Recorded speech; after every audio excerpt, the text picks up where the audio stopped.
ఒక సినిమాపై నమ్మకం. అయితే 5 కోట్ల బడ్జెట్ సినిమా చాలా కష్టపడి తీశారు. అయితే సినిమా కంప్లీట్ అయ్యాక ఒకరు వచ్చి నీకు 28 కోట్లు ఇస్తాను, సినిమాను నాకిచ్చేయి, ఎందుకంటే నీ సినిమా హిట్ అవుతుందో లేదో కూడా తెలియదు, చిన్న సినిమా కదా, డైరెక్టర్వి నువ్వు, ఎవరికి తెలియదు, అందుకే నీ సినిమా నాకు అమ్ము, 28 కోట్లు ఇస్తా, మంచి ఆఫర్ కదా ఇది అని చెప్పాడు.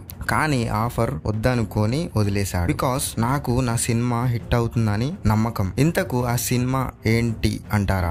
జాతిరత్నాలు. అవును, ఓటీటీ ఆఫర్ 28 కోట్లు వద్దని చెప్పి మరి 100 కోట్లు కొల్లగొట్టిన టాలీవుడ్ డైరెక్టర్. దుమ్ము రేపుతాయి అనుకున్న సినిమాలు పోస్టర్ ఖర్చులకు కూడా వెనక్కి రావు. అదే యావరేజ్ గా ఆడుతుంది అనుకున్న సినిమాలు సూపర్ డూపర్ హిట్ కొడతాయి. చిట్టిని నవ్వంటే పాట ఒక ఊపు ఊపేశాయి. ఈ ఒక్క సాంగ్ తో సినిమా డైరెక్టర్ కి నమ్మకం వచ్చేసింది, ఖచ్చితంగా సినిమా హిట్ అవుతుంది అని చెప్పి. అందుకే 28 కోట్ల ఆఫర్ వదులుకొని మరి 100 కోట్లు కొట్టేశాడు. అదే జాతిరత్నాల మూవీ. ఫ్యాక్ట్ నెంబర్ 2, మహారాజా. ఎలాంటి అంచనాలు లేకుండా ఓటీటీ టాప్ 10లో ఉన్న సినిమా మహారాజా.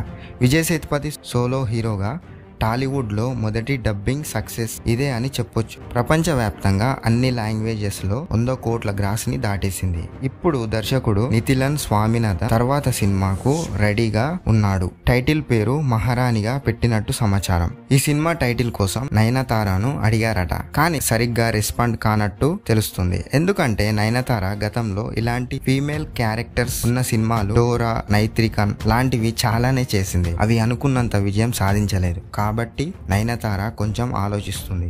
చూడాలి మరి ఈ మూవీలో హీరోయిన్ గా ఎవరిని పెడతారో. టైటిల్ నేమ్ మహారాణి.